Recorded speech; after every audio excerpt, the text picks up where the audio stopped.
Hello and welcome back to Simple Learning, my young learners. First of all, I would like to thank you for all the support that you are providing in terms of telling me that these videos have been useful to you. I think it's simply learning that really matters right now, and especially with your grade 10 portions and even other classes. So, keep supporting. I am really motivated to make more videos and helpful videos for you. And be there till the end of the video because I'll tell you one very important question from this chapter, which is expected this year, highly expected. So, let's start with the Prime Minister and the Council of Ministers. Now, as per your reduced portions in this chapter, you are doing the appointment, formation of Council of Ministers, and their tenure. You are not doing the functions of the cabinet. So, you can cancel this out, that is, policy making, administrative, legislative, financial, and emergency functions. Then you are doing, which is actually really important, that is position and powers of the Prime Minister. They are given under different headings, that also we will discuss. Then you are doing collective and individual responsibility of the members of the cabinet and distinction between Council of Ministers and the cabinet. So let's get started. The Prime Minister is the elected member of the parliament and he is also the leader of the ruling party in the Lok Sabha. And since ours is a parliamentary form of government, therefore president you should understand is only a nominal head, whereas the Prime Minister is the elected head of the government. Alright, then moving on to appointment of the Prime Minister. Now, this can be a matter for, your short answer questions. So, please keep in mind that the Prime Minister is appointed by the President. Right? We know that the leader of the ruling party in Lok Sabha after each general election is invited by the President to be appointed as the Prime Minister. He is the leader of the majority party or a group in the Lok Sabha and he is invited to form the government. Now, the formation of Council of Ministers is done under Article 75 of the Constitution. It says that the Prime Minister shall be appointed by the President and the other ministers shall be appointed by the President on the advice of the Prime Minister. So, this thing you have to keep in mind that he is appointed by the President, whereas the other ministers are appointed by the President again, but on the advice of the Prime Minister. So you can read that part, children, and the next part which is important is the different categories of the Council of Ministers. So it's important to write them in the same order in your exam. If you are asked about the different ranks of the Council of Ministers, first there are the Cabinet Ministers, who are the important trusted colleagues of the Prime Minister, and they hold important portfolios like defense, finance, external affairs, etc. Then we have the Ministers of State. They are the second category of ministers. They may or may not hold an independent charge or portfolio, and the Prime Minister may or may not consult them also. And they do not participate in cabinet meetings, but they are assistants to the cabinet ministers. The third category is the deputy ministers. They are the very junior most ministers who are placed under senior ministers to assist them, and they are not called to cabinet meetings. But if you have to write them in the same order. First cabinet ministers, then ministers of state, and then deputy ministers. Okay, so moving on to the cabinet. Now, in this chapter, you are also focusing on the cabinet, but as per the reduced syllabus, they have actually reduced the functions of the cabinet, but you must know its formation and appointment and how they take the oath of office. So, formation of cabinet is, there are certain keywords that you must remember. Cabinet ministers, you have done here that they are the most important categories of the Council of Ministers. So, cabinet is composed of small but important body of senior ministers who are included in the Council of Ministers. There are certain keywords. If you can, please mark them. They hold important portfolios. This is a keyword your examiner will be looking for when you describe the functioning of the cabinet. You can include it in any answer related to the cabinet, that they hold important portfolios, decide major policies of the government, and they are the trusted men of the prime minister. And that is why there is a term used that they form the nucleus of administration. This line is very important. That is why they are the nucleus of administration, because of these three reasons. They are very important, trusted people of the Prime Minister, and they hold important portfolios. They make important decisions. All right. Then moving on to the appointment. How are they appointed? The Prime Minister selects his senior and trustworthy colleagues, and he advises the President to appoint them as cabinet ministers. Then the President appoints them as ministers as per the advice of Prime Minister.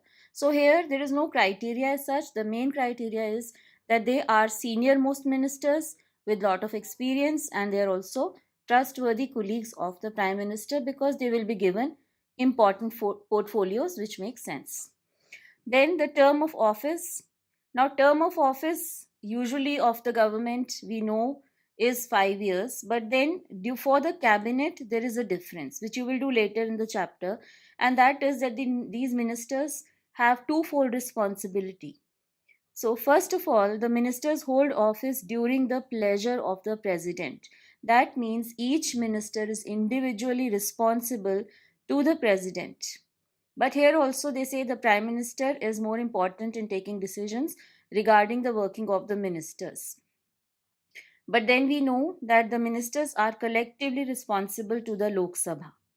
So if the Lok Sabha passes a vote of no confidence against the Council of Ministers, then they have to resign collectively.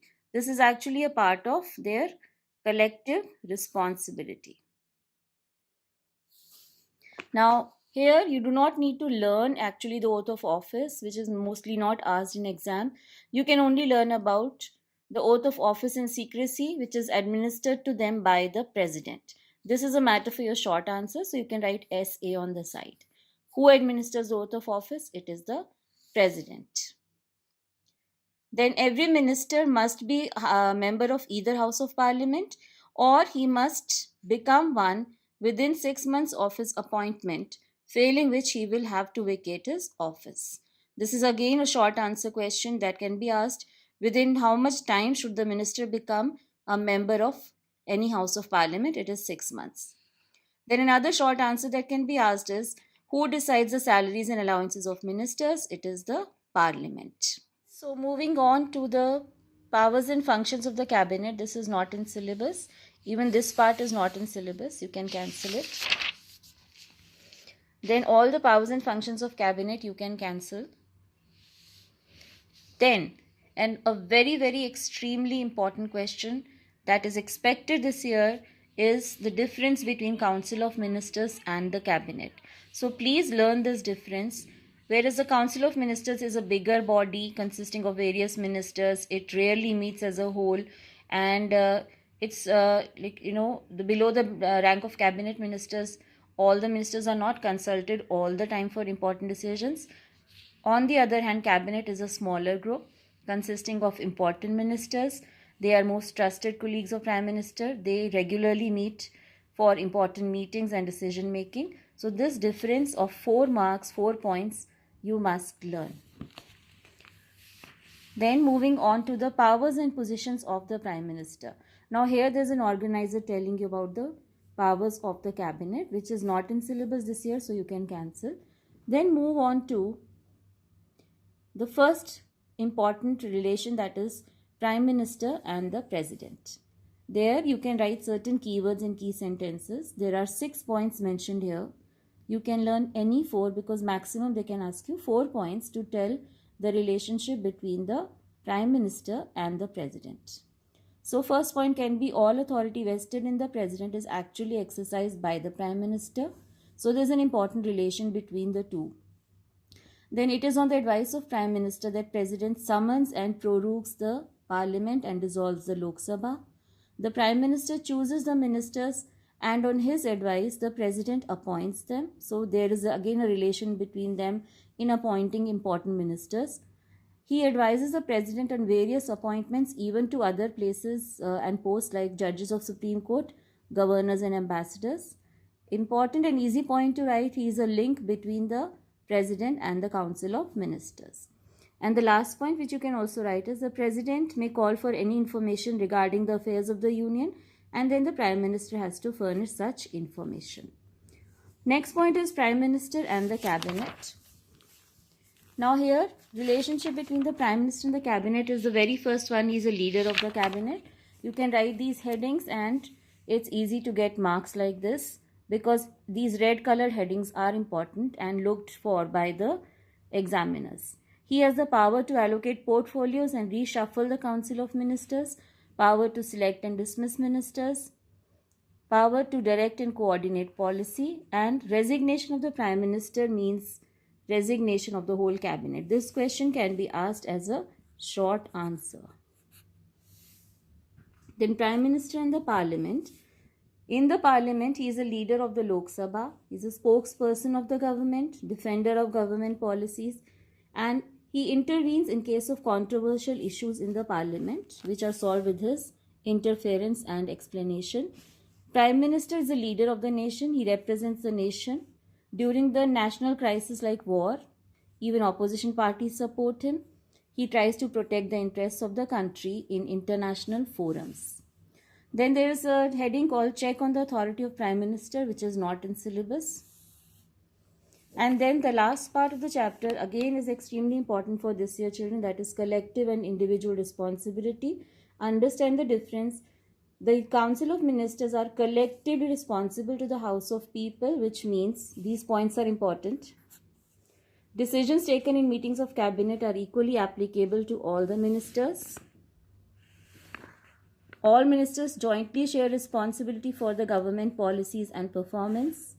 A vote of no confidence against one minister is actually against the whole ministry. And individual responsibility means that they are individually responsible to the President for any action taken by their ministry. So that is all for this chapter.